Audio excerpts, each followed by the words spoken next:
informasiyanı yəni beyin, pasiv, üzr istəyin, mənə bildirim gəldi. Beyin, yəni pasiv informasiyanı çox vaxt qəbul eləmir. Yəni şagird danışanda, mübahisə eləyəndə, yaradıcılıq eləyəndə, yəni nə isə o özü öyrənməyə cəhd eləyəndə daha çox öyrənir. Yəni burdan belə bir şey çıxara bilərik ki, müəllim hardasa 30%-ni danışır, şagird isə 70%-ni dinləyir. Yəni burdan bu çıxa bilər. Aktiv öyrənməni necə eləyə bilərik bəs soruşarsınız ki, indi, bunlar rollu oyunlarla ola bilər. Məsəl üçün şagirdlərə rollar verilə bilər və onlar mövzunu canlandıra bilərlər. Necə?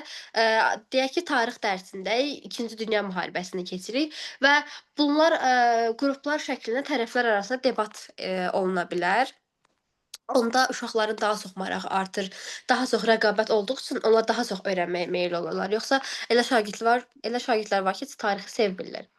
Sonra sən müəllimsən metodu var, hansı ki, şagirdlərə mövzu verilir, 5 dəqiqəlik müəllim olurlar onlar. Məsəl üçün riyaziyyatda, faiz nədir? Şagird bunu özü izah eləsin. Necə deyərlər, həm, insan öyrədəndə də öyrənir. Həm uşaqlar çox mənimsəmiş olar, həm də ki, uşağın uşaqların, öyrənməyə məsuliyyəti artar ki, birdən müəllim gələndə dərs mənə deyər ki, sən müəllimsən, ay Nuray məsəl üçün. Çıx sən izah elə bu dərsi. Sonra problem həlli tapşırıqları. Yəni biz məlumatı hazır vermirik tapmaq üçün tapşırıqlar verilir. Eee, necə? Məsəl üçün, coğrafiya dərsindəyik və, soruşa bilər ki, uşaqlar, su niyə bəzi ölkələrdə çatışmır? Bu, cavabı təbii ki də onlar vermirlər, çünki onlar heç vaxt bunu düşünməyiblər. Amma biz onu ilk dəfə verdiyimizə görə artıq onların beynində maraq yarandı ki, görürsən su həqiqətən niyə bütün ölkələrə çatmır? Sonra ən effektiv, ən, bilinən metod qrup, işləri. 3-4 nəfərlik qrupla layihələrə hazırlanırlar. Hər hansısa bir fərq yoxdur, hər dərsdə bu qrup işini, etmək mümkündür. Daha sonra real həyatla bağlantısı olmalıdır. Yəni şagird beynində bir sual verir ki, yəqin ki, çoxlarımız bu sualı vermişik hətta. Bu mənim nə işimə yarayacaq? Hə, mən bu dərsi öyrəndim, bu mənim nə işimə yarayacaq?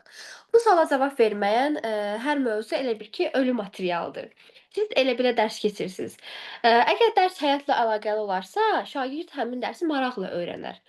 Məsəl üçün, mən özüm də demişəm ki, mən riyaziyyatı niyə öyrənirəm, fizikanı niyə öyrənirəm ki, o mənə lazım deyil.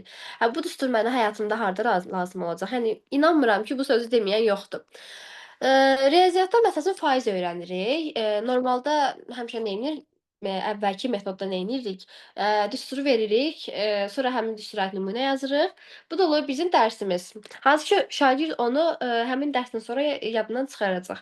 Hətta elə, üstündə durulmayan şagird heç onu evdə oxumayacaq, yəni dərs elə bil ki, boşuna gedəcək. Amma yeni nəsil izahda isə, öyrədirik ki, əgər məsəl üçün sən marketə gedirsən və marketdə 40% endirim görsən, bu həqiqətən sən cibində nə qədər qənaət etdiyini görürsən. Yəni deyirsən ki, sən marketə gedirsən və endirim görürsən 40%. Sən burada necə, nə qədər qənaət etdiyini görürsən. Yəni bu artıq, uşaq real, qiymət üzərində hesablayır və həqiqətən sabah özü də, gedəndə marketə görəcək ki, 40% endirim. Artıq avtomatik olaraq o istər-istəməz düşünəcək ki, mən burada nə qədər endirim alıram. Yəni bir növ analitik düşünmə bacarıqları da formalaşır. Bu eynilə də fizikada da ola bilər. Yenə düsturu verirdi əvvəllər, amma indi neynirik? Məsəl üçün, niyə yüksək tabanlı ayaqqabı ilə torpaq daha çox bərk batır? Yəni başa düşdünüz nə demək istəyirəm? Təbii ki, mən bunun cavabını çox bilmirəm, elmi cavabını çox bilmirəm. Çünki mən fizika müəllimi deyiləm. Həmçinin dil dərslərində də ola bilər. Dil dərslərində maraqlı mövzular var həqiqətən. Mən bu universitetdə oxuduqca görürəm. Məsəl üçün, esse mövzusunda, mətn mövzusunda esse yazırıqsa, sual verə bilərik ki, şagirdlərə, bəs sən turist olaraq gəlirsən, eee yox, sən gedirsən turist olaraq, hər hansısa bir ölkəyə. Sən orda öz şəhərini necə təqdim eləyərdin həmin o getdiyin yerdəki insanlara? Uşaqlar bunu düşündükcə onların, üstünə sən bu esseni yazmalısan, məsuliyyəti çox yükləmir. Onlar artıq daha düşüncəli, daha yaradıcı olurlar ki, yəni mən bunu səncə necə tanıdaram hər hansısa bir ölkəyə getsəm. Yəni bir növ influencer, tərzi. Çünki artıq bilirsiniz, uşaqlar da bilir ki, nə qədər influencerlar var, gedirlər xaricə falan. Onlar da onlar kimi düşünüb bəlkə daha maraqlı yaza bilərlər. Daha sonra texnologiya ilə inteqrasiya oluna bilər. Çoxlarımız düşünürük ki, hətta təbii ki də belədir, telefon. Telefon, düşmənimizdir. Hətta bəzi nənələrimiz deyir, telefon çıxardan, başına daş. Amma, təbii ki də bu hər şeyin pis tərəfi və yaxşı tərəfi olduğu kimi telefonun da yaxşı tərəfləri var. Ki necə? Telefon, əgər telefona resurs mənbəyi kimi baxsaq, əslində bu çox yardımçı vasitədir. Yəni burda, şagird dərsdə telefona baxmasının səbəbi tənbəllik yox, beyin sürətidir. Necə?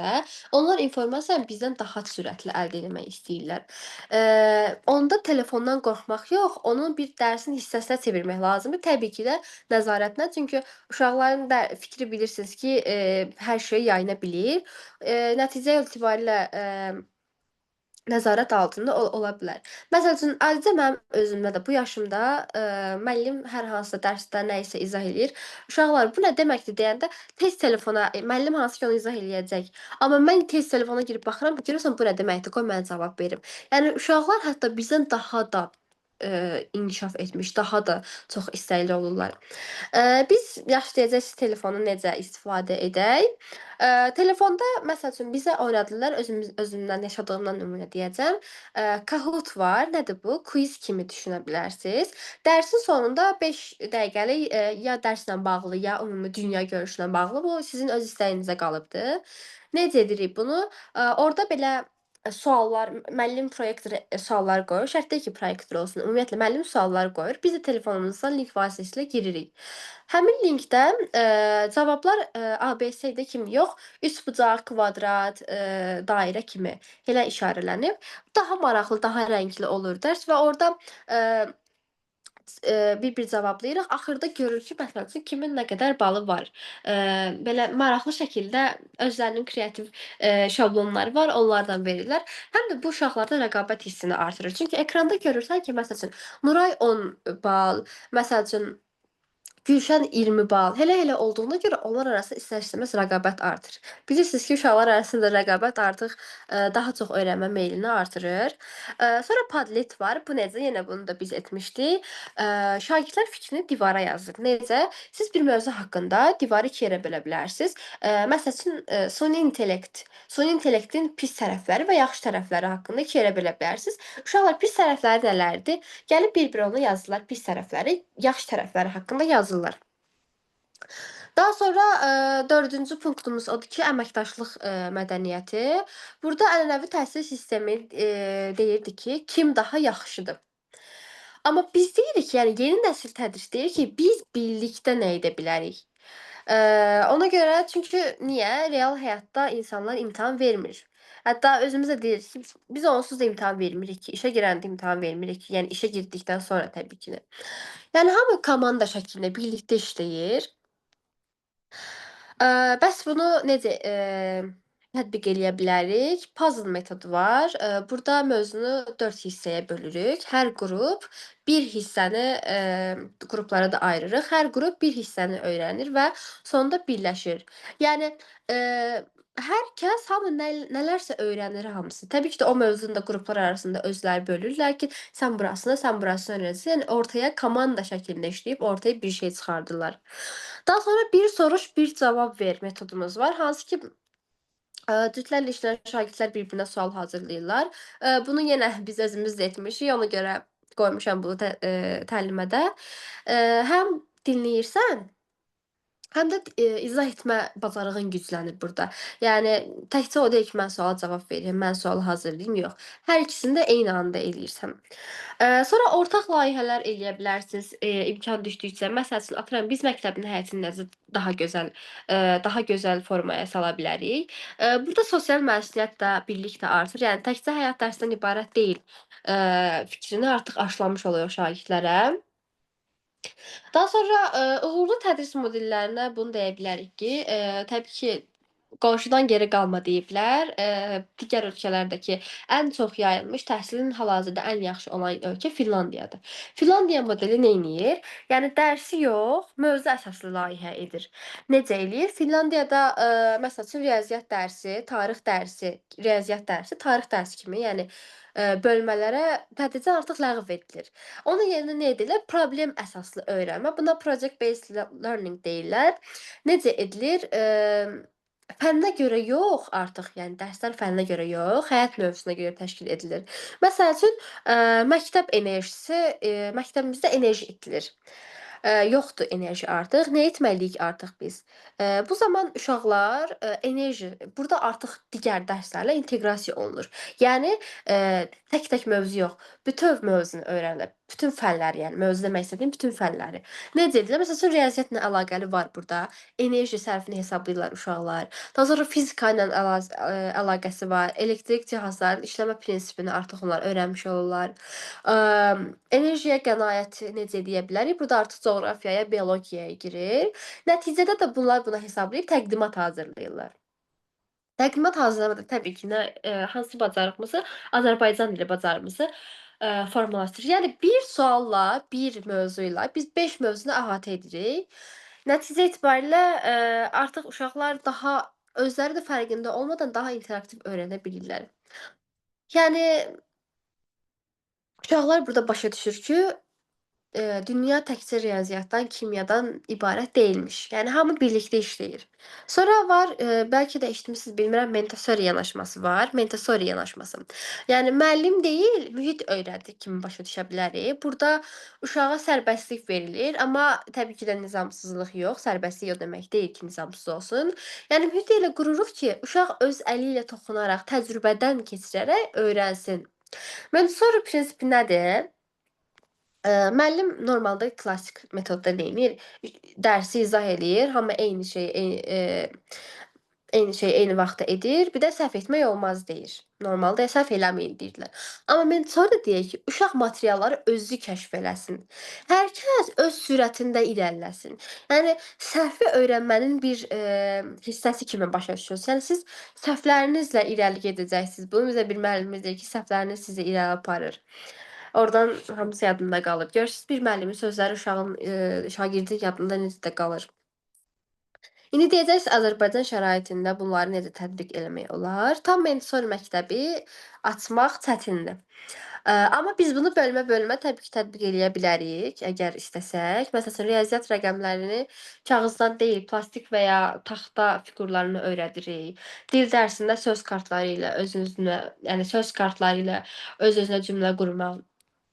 Məsəl üçün biz, ibtidai sinif müəllimiyik və bu gün, məktəbə sərgiyə getmişdik. Həmin bu sərgidə də uşaqlara göstərdiyimiz bu yeni texnikalar idi. Hansı ki, bayaq dedim sizə, söz kartları ilə, öz-özünə cümlə qurma, yəni maraqlı oyunlarla, interaktiv oyunlarla uşaqları, öyrənməyi daha maraqlı etmək, nəinki oturub dərs keçmək. Sonra bir dənə də metodumuz var. Flipped Classroom. Bu Azərbaycan dilinə tərcümədə, tərsinə çevrilmiş sinif gedir. Əsas ideya budur ki, ənənəvi modeldə neynirdik? Məktəbdə müəllim izah eləyir, evdə tapşırıqları eləyirdik. Amma flip modelində deyilir ki, məlumat evdə alınır, tapşırıq sinifdə edilir. Yəni deyəcəksiniz necə məlumatı evdə alaq, bəs uşaq nəyə gəlir ora? Burada necə edirik? Qısa videolu izah. Bunu YouTube-a da yerləşdirə bilərsiniz, özünüz çəkib WhatsApp qruplarına da ata bilərsiniz. Bizim müəllimimiz var idi, Eldil Süleymanov, ingilis dili müəllimimiz idi. O, bir dərsi, yəni məsəl üçün atıram, pronoun, əvəzlik dərsini keçir bu gün. Onu da ilk dərsim. Keçir, bunu video qeydə alırdım. Sonra həmin videonu YouTube-a yerləşdirirdi. Artıq o birisi nəsillər üçün, uşaqlar, yəni biz, həmin o YouTube-dan baxırdıq, mənimsəyirdik. Artıq gələndə bizim bilgimiz var idi. Sıxıcı şəkildə baxmırdıq. Sual-cavab şəklində müəllim bizlə kontaktda olurdu. Sonra evdə, dediyim kimi videonu, qısa videoya baxır, mətni oxuyur, hətta öz sürətində öyrənir, öz-özünə rahat, istədiyi kimi. Sinifdə artıq gəldikdə müəllimlə praktik iş görürlər. Sual-cavabla müzakirə edirlər, hansı ki, bayaq dedim. Yəni müəllim onlara fərdi şəkildə kömək edir. Necə tətbiq, olunur dedik. Bizdə, məsəl üçün Fotosintez mövzusunu keçirik bu gün. Klassik dərsdə müəllim 30 dəqiqə dərsi izah eləyəcəkdi. Amma Flip modelində müəllim YouTube-dan 5 dəqiqəlik video göndərir. Şagird evdə baxır. Sinifə gələndə isə müəllim artıq sual verir. Uşaqlar, bəs fotosintez dayanarsa, dünya necə olar? Bəlkə də uşaqlar bunu evdə özü fikirləşib ki, bəs belə-belə olur. Bəs bu olmasa necə olardı? Artıq oradan, yəni bu sualla bir müzakirə meydana çıxır. Artıq onlar layihə üzərində işləyirlər. Yəni nəticə olaraq müəllim izah eləyən yox, müəllim mentor olur. Yəni onları idarə eləyən. Bəs deyəcəksiniz 3 dənə model var idi. Finlandiyadakı təhsil, Montessori, bir də Flip Classroom var idi. Hansı rahat tətbiq oluna bilər? Bunu da araşdırdım. Çünki Finlandiya sistemi tamam başqa sistemdir. Bizim sistemimizdən eyni deyil. Eee, təbii ki də sistemdə dəyişiklik eləsək, təbii Finlandiya sisteminə gələrik. Bu mümkündürmü? Bəli, mümkündür. Məsəl üçün, eee, bir fən yerinə mövzu əsaslı həftəlik dərs versək, ümumiyyətlə hər hansısa yavaş-yavaş başlamaq lazımdır. Hər hansısa bayaqkı kimi bir mövzu verirsiniz, elektrik mövzusu, artıq uşaqlar bunu düşünürlər. Həm riyaziyyat bacarıqları, həm fizika, kimya, hamısı bütün bacarıqlarını bütün həftə ərzində dərs keçirirsiniz, həftə sonu bunu verirsiniz. Uşaqlar artıq yavaş-yavaş, yavaş-yavaş bu sistemə alışırlar. Özləri belə fərqində olmadan. Daha sonra Montessori üçün tam məktəb lazımdır açığı. Bunun üçün biraz ayrıca məktəblər açmaq lazımdır. Amma həftədə, bir dərsi sərbəst mühitdə təbii ki, şərait varsa keçə bilərik. Laboratoriyada ya təbiətdə. Təbii ki, şərait varsa, niyə də yox. Flip Classroom mənə elə gəlir ki, ən asanıdır. Çünki bütün artıq hər kəsin əlində telefon var. Hətta deyə bilərəm ki, ibtidai sinif uşaqlarının belə telefonu var. Ona görə də düşünürəm ki, video atmaq, uşaqların videoya baxması elə də çox çətin deyil və ən, asanı Flip Classroom metodu gəlir ki, evdə videonu açsın müəllim, gələndə də uşaqlar artıq sual-cavab, şəklində davam eləsinlər. Sonra, ənənəvi tədrisdə, müəllim məlumat daşıyıcısı idi. Yəni dünyanın bilgisi müəllimin beynində idi və şagird onu əldə eləyə bilmirdi. Çünki müəllim danışırdı ilk 10 dəqiqə, ilk 7 dəqiqə, üzr istəyirəm. İlk 7 dəqiqədən sonra artıq şagird onu qulaq asmırdı. Çünki şagirdə sıxıcı gəlirdi. Çünki müəllim danışırdı. Ona görə müəllim çox danışmalı, hər şey izah etməli idi, yəni klassik metodda. Amma artıq məlumat, müəllimdə yox, internetdədir. Bayaq da sizə dediyim kimi, özüm də girib araşdırıram. Şagird bir düymə ilə bizdən daha çox məlumat əldə edə bilər. Əgər müəllim, hələ də yalnız məlumat ötürürsə, şagird düşünür ki, əşi müəllim danışır, yəni mən bunu YouTube-dan da daha yaxşı formada 5 dəqiqəyə öyrənə bilərəm də. Mən niyə buna qulaq asım ki? Ondansa falan kəslə nə isə bir iş görüm, nəsə oynayım. Ona görə də yeni nəsil müəllimin rolu dəyişir. O bilgi verən yox, yön verən olur. Yəni köhnə modeldə, ənənəvi tədrisdə biz neyniydik? Müəllim danışırdı, şagird dinləyir, yəni dərs statikdir. Nəticədə müəllim tərəfindən müəyyən edilirdi. Yəni uşaqlar heç bir, bəlkə də 1-2 şagird olar ki, nəticəni müəllimlə bərabər bölüşər ya yox. Amma yeni modeldə isə biz deyirik ki, müəllim sual verir. Hansı ki, bayaq Flip Classroom-da dedim. Müəllim sual verir, şagird düşünür və cavab axtarır. Dərs dialoqdur, müzakirədə, yəni müzakirə əsaslı öyrənmə var. Nəticədə şagird tərəfindən kəşf edilir. Yəni artıq onlar birlikdə kəşf eləyirlər, görürlər ki, bu mövzu qrup işləri və yaxud da rol əsaslı, bayaq dediyim kimi. Yəni uşaq bir şeyi özü araşdıranda, özü nəsə fərqindəlik hissi olanda artıq onun daha yaxşı yadında qalır. Nəinki, müəllim dedi, yəni, qısa müddətli hafizə var. Eşitmisiniz yəqin ki, 1-2 gündən sonra inanın ki, o məlumat heç yadınızda qalmayacaq. Bəs deyəcəksiniz müəllim az danışmaqla burda nə qazanır? Müəllim heç danışmamalı demirəm təbii ki də. Prosta az danışmaqla nə qazanır? Açığı deyim ki, səsi yorulmur, beyni yorulmur. Təbii zarafat eləyirəm. Hətta ibtidai sinif müəllimləri daha çox. Təsəvvür edin 5 dərs, ilk vaxtlar 3 dərs olur, 2 dərs olur, düzdür. Amma siz əgər orta sinif bir müəlliməsinizsə, 5 saat, 6 saat danışmaq, təbii ki də çətindir. Amma biz bunu müəllim az danışsın, müəllim yorulsun deyə demirik təbii ki də. Uşaqların daha yaxşı öyrənməsi üçün deyirik. Sinifdə həm də məsuliyyət bölüşdürülür. Yəni müəllim tək bütün yükü öz üstünə götürmür. Daha sonra şagirdlərə, müəllimə tabe olan yox, müəllimlə birlikdə düşünən tərəfdaş olur.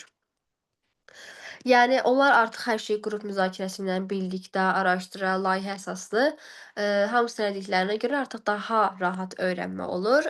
Şagirdlər də dərsə maraq artır. Daha sonra nizam-intizam problemi azalır. Çünki şagirdlərlə qarşılıqlı əlaqə qurulur. Biz, nə etməliyik yekun olaraq yenə desəm, sualla başlatmalıyıq. Biz təbii ki, heç kəs dərs girib salam uşaqlar, bu gün Pifaqor teoremini keçirəcəyik, düstur budur, misal budur, həll elədik deyib keçmir.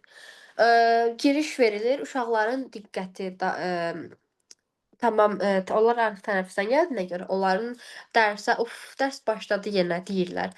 Amma onları adaptasiyaya alırlar. Maraqlıya 10 dəqiqə nəsə, hər hansı mövzu onların maraq dairəsində olan hər hansı mövzu ilə başlayırlar ya da ki, interaktiv oyunlarla 10 dəqiqə onların diqqətini cəlb edirsiniz. Daha sonra sualla dərsə başlayırıq. Yəni, siz də məsəl üçün uşaqlar bu niyə belədir deyib başlayanda artıq yenə biz müzakirəyə, layihəyə gəlirik. Artıq bir növ qrup işi kimi də olur bu. Çünki hamı birlikdə deyir və müəllim, şagirdlər qrup halında olurlar. Yəni sizcə bu niyə belədir şagirdlər? Yəni şagirdlərə sual verirsiniz. Əm, Daha sonra deyə bilərsiniz ki, tamam bu niyə belədir? Bunu mən deməyim, siz deyin. Yəni biz cavabı hazır vermirik. Cavabın yolunu göstəririk. Artıq onların düşünmə bacarıqlarını inkişaf elətdiririk. Onlar düşünür ki, hə bu niyə belədir? Daha sonra, 2 dəqiqəlik beyin fırtınası kimi düşünə bilərik. Hər hansı məsələdə, yəni dərhal danışmırıq. Bir mövzu keçirik, artıq mövzudayıq. Biz o sual verdikdə təkrar, biz demirik, ki, sualı verəndən dərhal sonra, hə, bunun cavabı baxın budur demirik. Onlar təbii ki də gözləyirik ki, cavab axtarsın. Bu çox, düzdür, bunu mən deyirəm, amma o zaten, müəllimlər mən bilirəm ki, sualı, verdikdən dərhal sonra cavabı demir. Daha sonra söhbəti idarə eləyirik, izah yox. Yəni bəzən, heç izah etməyin. Yəni sadəcə sual-cavabla irəliləyin, görün nəticəyə nə gəlir. Yəni onlar istəmsizcə fərqində olmadan həmin o nəticəyə gələcəklər. Yəni bu yanaşma, müəllim üçün həm enerji qənaətidir, həm də psixoloji rahatlıq kimi düşünə bilərsiniz. Çünki artıq bütün yük, müəllimin üzərində olmur. Yəni beyin işi bölüşdürülür kimi düşünə bilərik. Bunu da deyə bilərəm ki, bu gün burada danışdıqlarımız yalnız tədris texnikası deyil. Bu, düşüncə tərzinin dəyişməsidir. Əgər biz dərs demir, gələcək qururuqsa, o zaman üsulumuz da gələcəyə uyğun olmalıdır. Biz çox vaxt deyirik ki, uşaqlar dəyişib, indiki zamanın uşaqları fərqlidir. Amma əslində elə deyil. Əslində dəyişən uşaqlar deyil, dəyişən zəmanədir, zamandır.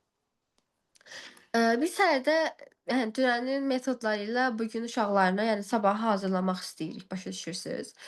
Bütün bu sistem təbii ki də mən demirəm gəlin dəyişdi sistem demirəm. Yəni birdən-birə dəyişməyəcək. Yəni bu mümkünsüzdür açığı. Amma bir müəllim əgər bir dərsi fərqli yanaşsa, yəni artıq məsəl üçün mən, Nuray bu gün bu dərsi fərqli keçsəm, siz bu dərsi bu gün, yəni sabah fərqli keçsəz, artıq, sistem sirkələnər. Ənənəvi metoddan yavaş-yavaş tədricən çıxırıq. İndi biz çıxırıq, bizdən sonrakı nəsillər eləcə bir də baxacaq ki, tamam çıxıbdı. Ona görə mən belə deyərdim ki, sabah dərsə gedəndə bir şeyi fərqli edək.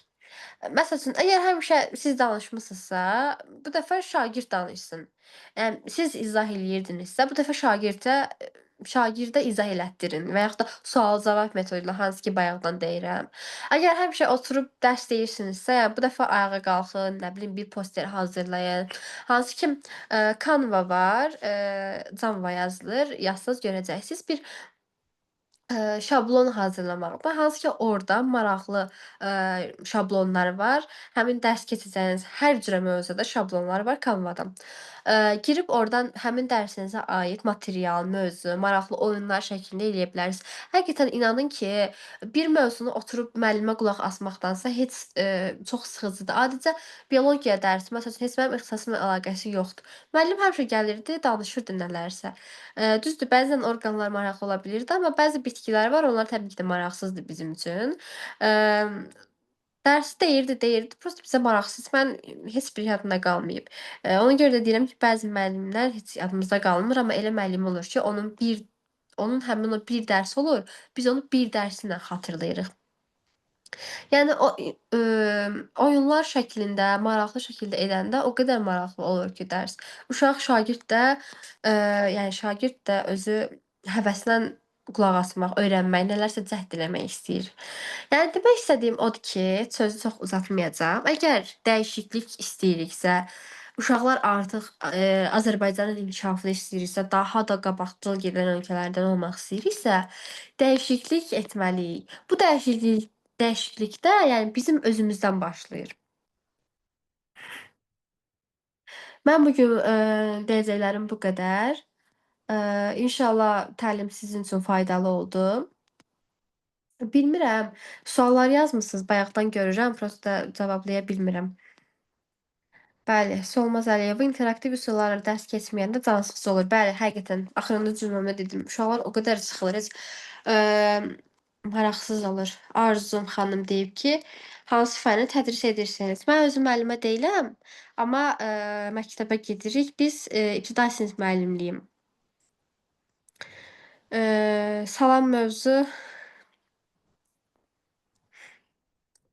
moti mövzunu moti ay Selcan Cəfərquliyeva. İlk olaraq mövzunu motivasiya edirik. Gərək şagird dərsi dərs kimi yox, həyatla əlaqələndirsin. Həqiqətən həyatla əlaqələndirməyəndə o qədər sıxıcı olur ki, şagird deyir ki, mən bunu niyə öyrənirəm ki, öyrənməyim, əşi qalsın. Ya da ki, imtahan xatirinə bir gün qalmış öyrənir, hansı ki, tələbələr edir daha çox. O da ki, qısa müddətli hafizəyə girir yenə və, can sıxıcı olur. Bəs dərsi sırf fəal təlim metodlarından istifadə etmək nə kimi düzgündür? Təlim metodlarından istifadə etmək, siz dərsi sırf, hər hansısa bir, məsəl üçün, mən bunları bu gün əzbərlədim, belə olmalıdır, mən dərsə girəndə mütləq bunları etməliyəm kimi yox. Dərsə girəndə mən dərsi daha necə maraqlı edə bilərəm? Necə ola bilər ki, şagirdlər bu gün nəsə öyrənmək istəsin? Yəni belə düşünsəz, özünüzü, eee yəni, qarşılıqlı təbii ki də öyrənmə olur. Yenə dedim ki, təkcə siz öyrətməyə çalışsaq, uşaq oradan, yəni bütün uşaqlar oradan nəyisə qazanmayacaq. Amma onları hamısını cəlb etmək üçün təbii ki, sual-cavabla, qrup işindən, birlikdə öyrənərək, müzakirə ilə elə-elə yavaş-yavaş onlar da həmin o istəməyən şagirdlər də artıq istəyəcəklər. O qədər dərs maraqlı olacaq ki, həqiqətən belə dildə deyəndə çox sadə görsənir. Hə, əşi müzakirədir də, 1-2 dəfə müzakirə eləyəcəyik, vsyo. Amma siz bunu davamlı, yorulmadan etsəz, bilin ki, sizin dərslərinizə maraqla baxmağa gəlmək istəyəcəklər. Əlavə sualınız yoxdursa, bugünlük sonlandıraq təlimi. Kimin sualı varsa, sizə mikrofonu açıb soruşa bilər. Dinlədiyiniz üçün çox təşəkkür edirəm, qatıldığınız üçün də. Sualınız var?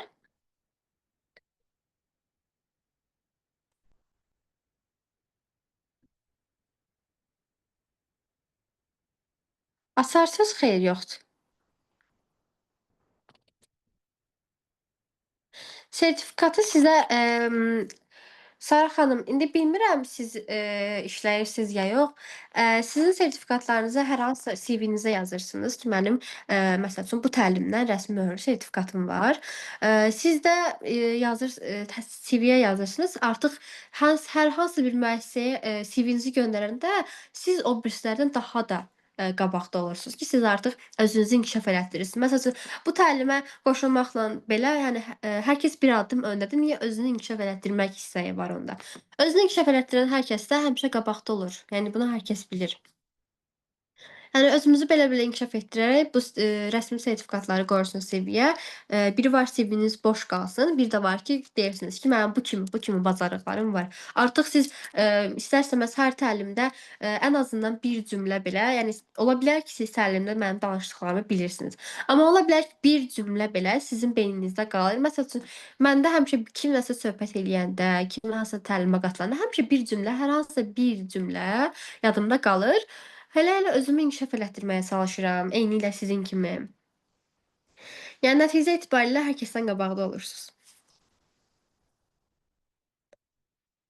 Sertifikat mən vermirəm, Xədicə xanım verir. Yəqin ki, bu gün, uzağı sabah. Təlim maraqlı idi. Siz çox sağ olun Sevcan xanım.